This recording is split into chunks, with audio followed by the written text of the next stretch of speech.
ಯಾರು ಇಲ್ಲ ಅಂದ್ರೆ ನಾಳೆ ದಿವಸ ಯಾರು ಬೇಕಾದ್ರೂ ಹಿಡ್ಕೊಂಡು ಓಡಾಡ್ತಾ ಇರ್ತಾರೆ. ಮಚ್ಚಿ ಅವ್ರದ್ದು ಸಾಧನ ಆಗ್ಬಿಡ್ತವೆ. ಮಚ್ಚಲ್ಲೇನೋ ಊರ್ಗೋಲು ಮಾಡಿಸ್ಕೊಬಿಡ್ತಾರೆ. ನೀವು ಎಲ್ಲೋ ಮಚ್ಚಿ ಹಿಡ್ಕೊಂಡು ನಿಮ್ಮ ಹೊಲದ ಹತ್ರ ಹೋಗ್ತಾ ಇರ್ತೀರಿ ಪ್ಯಾಂಟು ಶರ್ಟ್ ಹಾಕೊಂಡು ಅಂತ ಅನ್ನಿ, ನಾವು ಕೇಸ್ ರಿಜಿಸ್ಟರ್ ಮಾಡ್ಬಿಟ್ಟು ಅರೆಸ್ಟ್ ಮಾಡ್ಬಿಡಕ್ಕಾಗ್ತದಾ? ಸುಮ್ಮನೆ ಯಾರು ಊರೆಲ್ಲ ಕೂಗಾಡ್ತಾವ್ರೆ, ಸೋಷಿಯಲ್ ಮೀಡಿಯಾದಲ್ಲೆಲ್ಲ ಏನೇನೋ ಮಾಡ್ತಾ ಇದ್ದಾರೆ.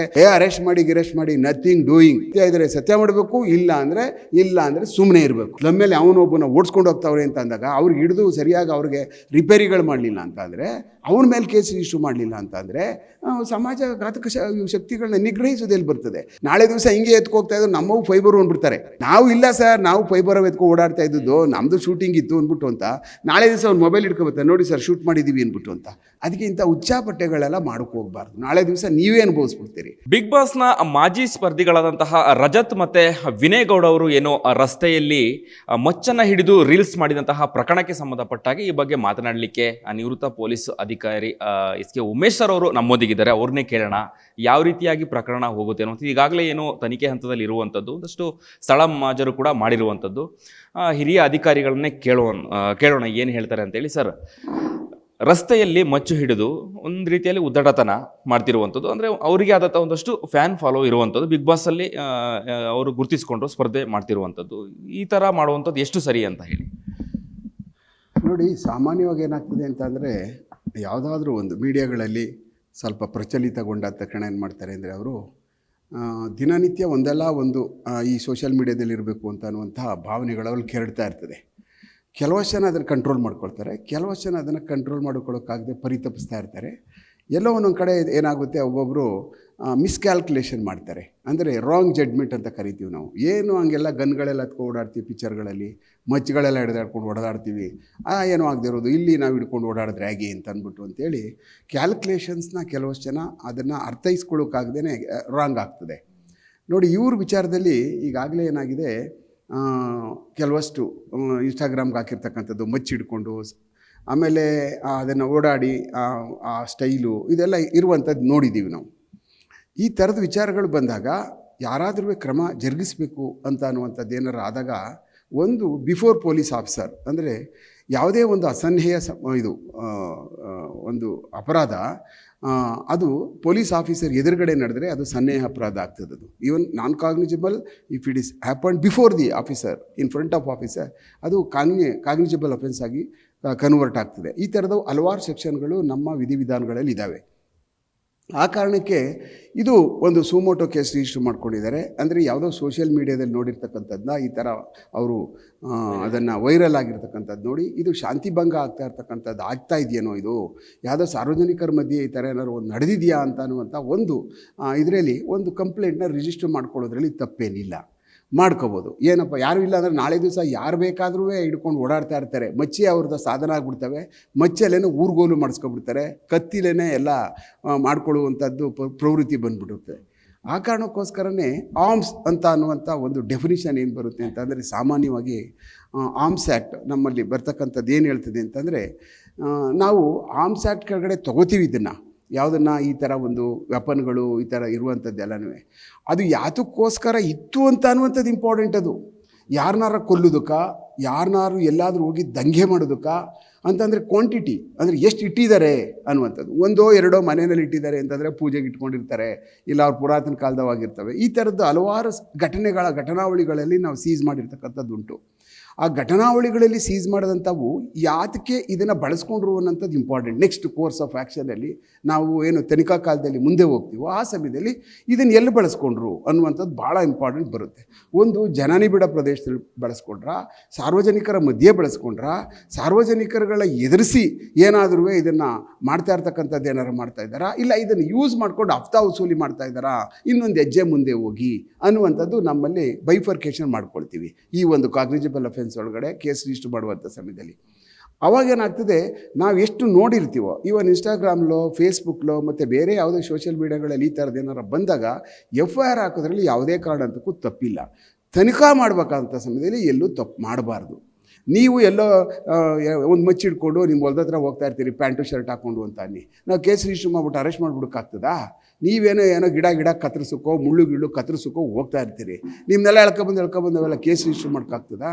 ಅಂದರೆ ವಾಟ್ ಈಸ್ ಯುವರ್ ಇಂಟೆನ್ಷನ್ ಅಂತ ಅನ್ನುವಂಥದ್ದು ಇಂಪಾರ್ಟೆಂಟ್ ಈ ಕೇಸಲ್ಲಿ. ನೀವು ಯಾತಕ್ಕೆ ಆ ಸಮಯದಲ್ಲಿ ಆ ಜಾಗದಲ್ಲಿ ಬಳಸಿದ್ರಿ ಅದನ್ನು ಅಂತ ಅನ್ನೋದು. ಹೌದೌದು, ಸಾರ್ವಜನಿಕರಿಗೆ ಭಂಗ ಆಗಿದೆಯಾ?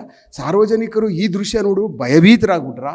ಆ ಥರದ ವಾತಾವರಣ ಇಲ್ಲಿ ಸೃಷ್ಟಿಯಾಗಿತ್ತ ಅಂತ ಅನ್ನುವಂಥದ್ದು ತನಿಖಾ ಕಾಲದಲ್ಲಿ ಬರ್ತಕ್ಕಂಥದ್ದು. ಓಕೆ ಸರ್, ಈಗ ಆ ರೀತಿಯಾಗಿ ಏನಾದ್ರು ಶೂಟ್ ಮಾಡೋದು ಅಥವಾ ರೀಲ್ಸ್ ಮಾಡುವಂಥದ್ದು ಇದ್ದರೆ ಪರ್ಮಿಷನ್ ತಗೊಳ್ಬೇಕಾ ಪೊಲೀಸ್ ಇಲಾಖೆಯಲ್ಲಿ? ಈ ರೀತಿ ನಾವು ಶೂಟ್ ಮಾಡ್ತಾ ಇದ್ದೀವಿ ಅನ್ನುವಂಥದ್ದು ಒಂದು ಕಡೆ ಪ್ರಶ್ನೆ ಬರುತ್ತೆ ಸರ್. ಏನು ಸರ್ ಅದ್ರದ್ದು ಏನಾದರೂ ಇದೆಯಾ? ಹೌದು, ನೋಡಿ, ಯಾವುದೇ ಸಾರ್ವಜನಿಕ ಸ್ಥಳದಲ್ಲಿ ಅವರು ನಾವು ಶೂಟಿಂಗ್ ಮಾಡ್ತೀವಿ ಅಂತ ಅನ್ನುವಂಥದ್ದು ಅವ್ರಿಗೆ ಆದಾಗ ಯಾವ ಕಾರಣಕ್ಕೂ ಹಾಗೆ ಹೋಗಿ ಶೂಟ್ ಮಾಡುವಂಥದ್ದು ಅಧಿಕಾರ ಇಲ್ಲ ಅಂತಲ್ಲ, ಅವ್ರು ವೈಲೇಟ್ ಮಾಡಿದಾಗೆ.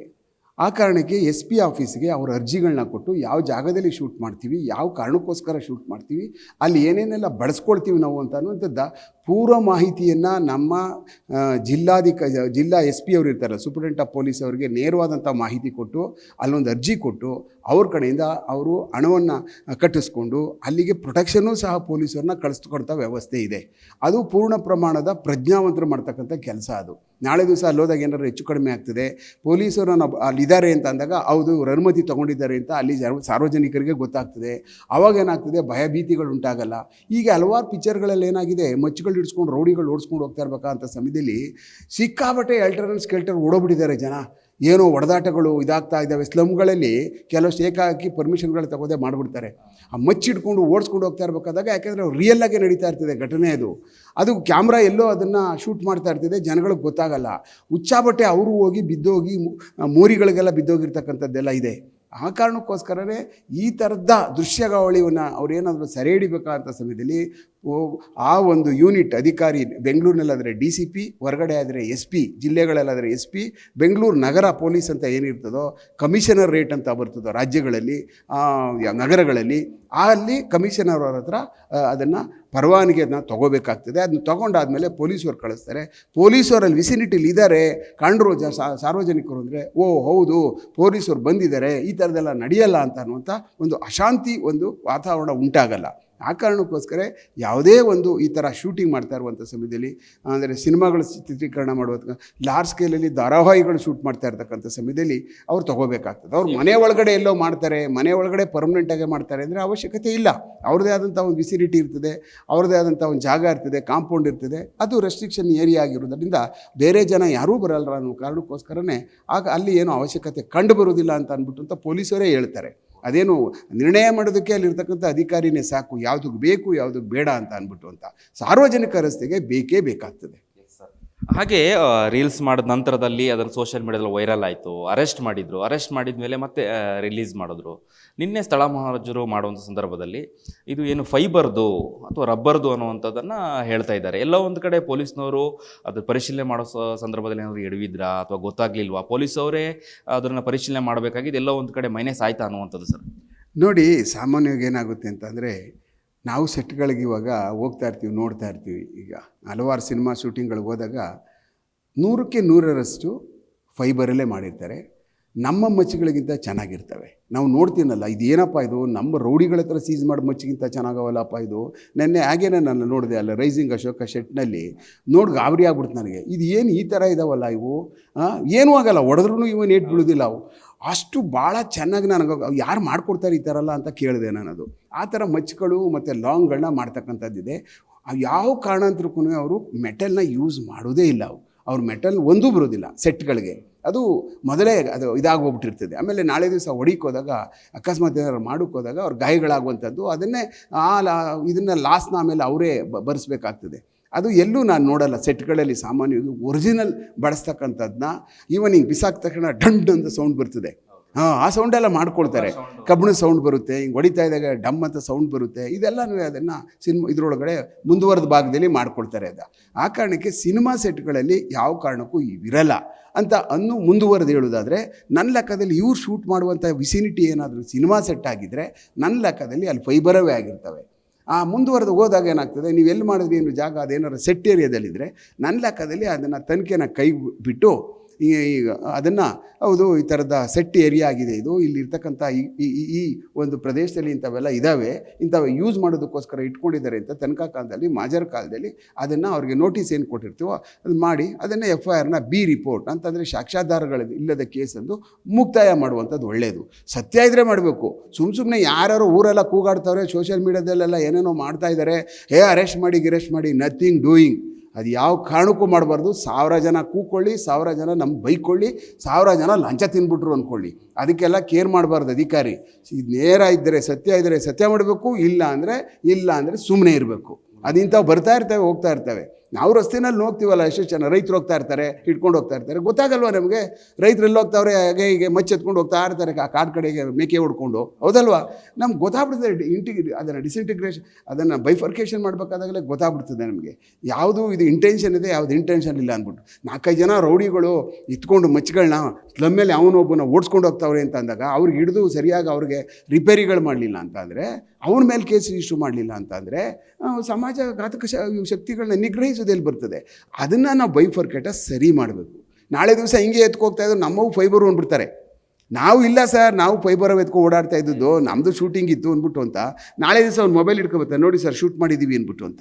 ಆ ಕಾರಣಕ್ಕೆ ಅಂಥವನ್ನೆಲ್ಲನೂ ಭಾಳ ಅತ್ಯಂತ ಎಚ್ಚರಿಕೆಯಿಂದ ಪರಿಶೀಲಿಸಬೇಕು. ಆ ಕ್ಯಾರೆಕ್ಟರ್ಗಳು ಯಾರು ಅಂತ ಯೋಚನೆ ಮಾಡಬೇಕು. ಯಾಕೆ ಎತ್ಕೊಂಡು ಹೋಗ್ತಾ ಇದ್ರು ಅನ್ನೋದು ಬೇಕು. ಒಂದು ವೇಳೆ ರೀಲ್ಸ್ ಮಾಡೋದಕ್ಕೋ ಅದಕ್ಕೋ ಇದಕ್ಕೋ ಈ ಥರ ಮಾಡ್ತಾರೆ ಅಂತ ಇರುವಂಥದ್ದು ಆದಾಗ ಇವೆಲ್ಲ ಫೈಬರು ಅಂತ ನನ್ನ ಲೆಕ್ಕದಲ್ಲಿ ಅದನ್ನು ಕ್ಲೋಸ್ ಮಾಡೋದು ಒಳ್ಳೆಯದು. ಅದರಿಂದ ಏನು ಬೆನಿಫಿಟ್ ಏನಿಲ್ಲ ಸಮಾಜಕ್ಕೆ. ಅದು ನಾವು ಬಟ್ ಕೇಸ್ ರಿಜಿಸ್ಟರ್ ಮಾಡಬೇಕು, ಯಾವ ಕಾರಣಕ್ಕೂ ಬಿಡಬಾರ್ದು, ಬಟ್ ತನಿಖೆ ಮಾಡಬೇಕು. ಅವಾಗ ಈ ಥರದವೆಲ್ಲ ತೋರಿಸ್ಕೊಂಡು ಈ ಥರದವೆಲ್ಲ ಮಚ್ಚು ಲಾಂಗ್ಗಳು ಅವು ನಾಳೆ ದಿವಸ ಒರಿಜಿನಲ್ ಆಗಿರ್ತವೆ, ಡೂಪ್ಲಿಕೇಟ್ ಆಗಿರ್ತವೆ, ನೋಡಿದವ್ರು ಏನಂತಾರೆ, ಪೊಲೀಸವರೇನೇ ಏನು ಬೇಕಾಬಿಟ್ಟು ಬಿಟ್ಬಿಟ್ಟವ್ರೆ ಅಂತ ಅಂತಾರೆ. ಆ ಕಾರಣಕ್ಕೆ ಇದಕ್ಕೆ ಕಡಿವಾಣ ಆಗ್ತಕ್ಕಂಥದ್ದಲ್ಲಿ ಪೊಲೀಸ್ನವರು ಭಾಳ ಮುಂದೆ ಇರಬೇಕು ಯಾವಾಗಲೂ.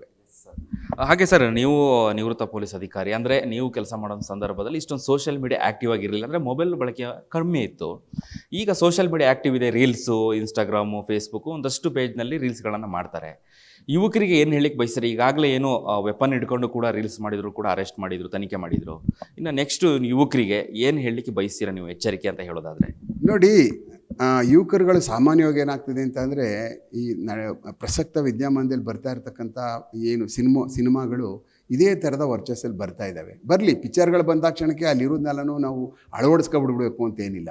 ಅವರು ಅವ್ರದ್ದೇ ಆದಂತಹ ಏನು ಒಂದು ಕಥೆಗಳು ಮಾಡ್ಕೊಂಡಿರ್ತಾರೆ, ಅದು ಪೂರಕವಾದಂಥ ವೆಪನರಿ ಏನೇನಿರ್ತದೋ ಅದು ಮಾಡ್ಕೊಳ್ತಾ ಇರ್ತಾರೆ. ಹಿಂದೆನೂ ಸಹ ಕತ್ತಿ ಕಟಾರಿ ಹಿಡ್ಕೊಂಡು ಯುದ್ಧಗಳು ನಡೀತಾ ಇದ್ದು, ಸಾವಿರಾರು ಜನ, ಲಕ್ಷಾಂತರ ಜನ ಯುದ್ಧದಲ್ಲಿ ಭಾಗವಹಿಸ್ತಾ ಇದ್ರು. ಹಾಗೇನು ಸಮಾಜ ಎಲ್ಲ ಬಂದು ಕಡ್ದಾಕ್ಬಿಟ್ರ? ಆವಾಗ ಸೈನಿಕರುಗಳು ಕೆಲಸ ಯುದ್ಧ ಮಾಡ್ತಾಯಿದ್ರು. ಆದರೆ ಈಗ ಈ ಥರದ್ದೇ ಹುಚ್ಚಾಬಟ್ಟೆ ಮಾಡಿಕೊಂಡು ಇದೇ ರೀಲ್ಸ್ಗಳು ಮಾಡಿಕೊಂಡು ಕತ್ತಿನಲ್ಲಿ ಹೋಗ್ಬಿಟ್ಟು ಬರ್ತ್ಡೇ ಮಾಡ್ಕೊಳ್ಳೋದು, ಕಟಾರಿನಲ್ಲಿ ಕಟ್ ಮಾಡೋದು, ಬೇರೆ ಇನ್ನೇನೇನೋ ಮಾಡ್ಕೊಳ್ಳೋಕೆ ಹೋದಾಗ ಏನಾಗ್ತದೆ ಅಂತಾರೆ, ಯುವಕರ ಮನಸ್ಸುಗಳು ಬೇರೆ ಕಡೆಗೆ ಗಮನ ಸೆಳೆಯುವಂಥದ್ದಾಗ್ತದೆ ಮತ್ತು ತೊಂದರೆಗೆ ಸಿಗಾಕೊಳ್ತಾರೆ. ನೋಡಿ, ಈ ಥರ ಮಾಡಿದಾಗ ಒಂದು FIR ಆಗುತ್ತೆ. ನಾಳೆ FIR ಆದಾಗ ಅಕಸ್ಮಾತ್ ಏನಾದರೂ ಇವನೇನಾರು ಆಗಿ ಏನಾರು ಸಡನ್ನಾಗಿ ಆದಾಗ ಅವನು ಯಾವುದೋ ಒಂದು ಸರ್ಕಾರಿ ಕೆಲಸದಲ್ಲಿ ಇರ್ತಾನೆ, ಒಂದು ರಿಪೋರ್ಟ್ ಬರ್ತದೆ, ಇವನ ಮೇಲೆ ಒಂದು ರಿಪೋರ್ಟ್ ಕೊಡಿ ಪೊಲೀಸ್ ಸ್ಟೇಷನ್ಗೆ ಅಂತ. ಅದು ನಾವು ಬಿ ರಿಪೋರ್ಟ್ ಹಾಕಿ ಕ್ಲೋಸ್ ಮಾಡಿರಲ್ಲ, ತೊಂದರೆ ಆಗಲ್ವಾಗ ಅವನಿಗೆ? ಅವನು ಒದ್ದಾಡಬಿಡ್ತಾನೆ. ಅವಾಗ ಅವ್ನು ಬಿ ರಿಪೋರ್ಟ್ ಇದ್ದು ಅವ್ನು ಕ್ಲೋಸ್ ಆಗಿ ಅವನಿಗೆ ಬಿ ರಿಪೋರ್ಟ್ ಅಕ್ಸೆಪ್ಟ್ ಆಗೋಷ್ಟೊತ್ತಿಗೆ ಇವ್ನು ಕೆಲಸವೇ ಡಮಾರು. ಅದಕ್ಕೆ ಇಂಥ ಹುಚ್ಚಾಬಟ್ಟೆಗಳೆಲ್ಲ ಮಾಡೋಕ್ಕೆ ಹೋಗಬಾರ್ದು. ನಾಳೆ ದಿವಸ ನೀವೇ ಅನುಭವಿಸ್ಬಿಡ್ತೀರಿ. ಯಾವ ಕಾರಣಕ್ಕೂ ಈ ಥರದ್ದೆಲ್ಲನೂ ಈ ಥರ ಮಾಡಿಕೊಂಡು ನಾಳೆ ಎಲ್ಲ ಇದಕ್ಕೆ ಕೆಲಸಗಳಿಗೂ ಪೊಲೀಸ್ ರಿಪೋರ್ಟ್ಗೆ ಬರಲೇಬೇಕು ಅವರು. ಪೊಲೀಸ್ ರಿಪೋರ್ಟ್ ಬಂದ ತಕ್ಷಣ ಏನಾಗುತ್ತೆ, ಇಡೀ ರಾಜ್ಯದಲ್ಲಿ ಯಾವುದೇ ಒಂದು ಬಟನ್ ಒತ್ತಿದ್ರು ಸಾಕು, ಅವನ ವಿಳಾಸ ಮತ್ತು ಅವನ ಹೆಸರನ್ನ ಹಾಕ್ಬಿಟ್ಟು ಟಕ್ಕಂತ ಅವನ್ನೆಲ್ಲ ಜಾತಕನೇ ಇಡೀ ಅಯ್ಯೋ ಇಲ್ಲೇ ಬಿಡು ಬೆಳಗಾವಿಯಲ್ಲಿ ಮಾಡಿದ್ದೀನಿ, ಬೆಂಗಳೂರಲ್ಲಿ ಏನು ಗೊತ್ತಾಯ್ತದೆ, ಅದೆಲ್ಲ ಸುಳ್ಳು. ಅದು OB ರಾಯನ ಕಾಲದಲ್ಲಿ ಇತ್ತದು, ಈಗಿಲ್ಲ ಅದು. ಈ ಯಾವುದೇ ರಾಜ್ಯದಲ್ಲಿ ಯಾವುದೇ ಪೊಲೀಸ್ ಠಾಣೆಯಲ್ಲಿ ನೀವು ನಿಮ್ಮ ಹೆಸರನ್ನ, ನಿಮ್ಮ ಪೂರ್ತಿ ಅಡ್ರೆಸ್, ವಿಳಾಸ ಕೊಟ್ಬಿಟ್ರೆ ಯಾವ್ಯಾವ ಸ್ಟೇಷನಲ್ಲಿ ನಿಮ್ಮ ಕೇಸ್ಗಳು ನಡೀತಾ ಇದ್ದಾವೆ, ಯಾವ್ಯಾವ ಕೋರ್ಟ್ಗಳಲ್ಲಿದ್ದಾವೆ ನಿಮ್ಮ ಕೇಸ್ಗಳು ಅನ್ನುವಂಥ ಮಾಹಿತಿ ಸಿಕ್ಬಿಡ್ತದೆ. ಆ ಕಾರಣಕ್ಕೆ ತರುಡರುಗಳು ಇದರಿಂದ ಎಚ್ಚರಿಕೆಯಿಂದ ಇರಬೇಕು. ಅಯ್ಯೋ ಬಿಡು ಸಿಗಲ್ಲ ನಾನು ಅಂದ್ಬಿಟ್ಟು ಅಂತ ಹೋಗಿ ಟಕ್ಕಂತ ಸಿಗ್ನಲ್ಲಿ ಯಾರೂ ಇಲ್ಲ ಅಂದ್ಬಿಟ್ಟು ಬಿದ್ದಿಲ್ಲ ಅಂತ ಜಂಪ್ ಆಗಿಬಿಟ್ರೆ ಆಟೋಮೆಟಿಕ್ ಈಗ ಆರ್ಟಿಫಿಷಿಯಲ್ ಇಂಟೆಲಿಜೆನ್ಸ್ ಕ್ಯಾಮ್ರಾ ಇದೆ.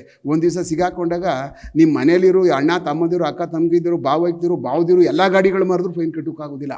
ಆ ಪರಿಸ್ಥಿತಿ ಇದೆ ಇವಾಗ ಆರ್ಟಿಫಿಷಿಯಲ್ ಇಂಟೆಲಿಜೆನ್ಸು. ಅದರಿಂದ ಯಾವ ಕಾರಣಕ್ಕೂ ಈ ಥರದ್ದೆಲ್ಲ ಭಾಳ ಎಚ್ಚರಿಕೆಯಿಂದ ಮಾಡಬೇಕು. ಸಿಗಾಕೊಂಡ್ರೆ ತೊಂದರೆ ಆಗುತ್ತೆ, ಇದರಿಂದ ಪ್ರೇರೇಪಿತರಾಗಬಾರ್ದು. ಓಕೆ ಸರ್, ಈಗ ಸದ್ಯ ಏನು ಪರಪ್ಪನ ಅಗ್ರಹಾರದಲ್ಲಿರುವಂಥದ್ದು ರಜತ್ ಮತ್ತು ವಿನಯ್ ಅವರು, ಮುಂದೆ ಯಾವ ರೀತಿಯಾಗಿ ಕಾನೂನು ರೀತಿಯಲ್ಲಿ ಅವರಿಗೆ ಶಿಕ್ಷೆ ಆಗುತ್ತೋ ಅಥವಾ ಏನಾಗ್ಬೋದು ಅಂತೇಳಿ ಸರ್ ನಿಮ್ಮ ಒಂದು ಅನುಭವದಲ್ಲಿ? ನನ್ನ ಲೆಕ್ಕದಲ್ಲಿ ಅರೆಸ್ಟ್ ಆಗಿಲ್ಲ ಅಂತ ಕಾಣಿಸ್ತದೆ. ಅವರು ಅವ್ರನ್ನ ಹಾಗೆ ಎನ್ಕ್ವೈರಿ ಮಾಡಿ ಕಳಿಸ್ಕೊಟ್ಟಿದ್ದಾರೆ, ನೋಟಿಸ್ ಕೊಟ್ಬಿಟ್ಟು ಅವ್ರು ಬಂದು ಏನೋ ಇದು ಸೆಟ್ ಪ್ರಾಪರ್ಟಿಗಳಿದ್ದು ನಾವು ಅದರಲ್ಲಿ ನಾವು ಮಾಡಿದ್ದು ಅಂತ ಹೇಳಾದ್ಮೇಲೆ ತನಿಖಾಧಿಕಾರಿ ಜಾಗಕ್ಕೆ ಹೋಗಿ ನೋಡಿ, ಹೌದು ಇದೇ ಜಾಗ ಅಂದ್ಬಿಟ್ಟು, ಯಾಕೆಂದರೆ ಗೊತ್ತಾಗ್ಬಿಡ್ತದೆ ಯಾವ ಜಾಗದಲ್ಲಿ ಶೂಟ್ ಮಾಡಿದ್ದಾರೆ ಅನ್ನುವಂಥದ್ದು. ಆ ಕಾರಣಕ್ಕೇ ಅದನ್ನು ನನ್ನ ಲೆಕ್ಕದಲ್ಲಿ ಈ ಕೇಸು ಅದು ಸೆಟ್ ಪ್ರಾಪರ್ಟಿ ಅಂತ ತೀರ್ಮಾನ ಆಗಿರ್ತಕ್ಕಂಥದ್ದನ್ನ ಮಾಹಿತಿ ನನಗೆ ಗೊತ್ತಾಗಿದೆ. ನೀವೊಂದು ಸಾರಿ ಅದನ್ನು ನೋಡಿ ಅದನ್ನೇನು ಅಂತ. ಇದಿಷ್ಟು ನಿವೃತ್ತ ಪೊಲೀಸ್ ಅಧಿಕಾರಿ ಎಸ್ ಕೆ ಉಮೇಶ್ ಅವರ ಮಾತಾಗಿತ್ತು. ಕ್ಯಾಮ್ರಾ ಪರ್ಸನ್ ಉಲ್ಲಾಸ್ ಜೊತೆ ಅಭಿಜಿತ್ ಗಣೇಶ್, ಕರ್ನಾಟಕ ಟಿವಿ, ಬೆಂಗಳೂರು.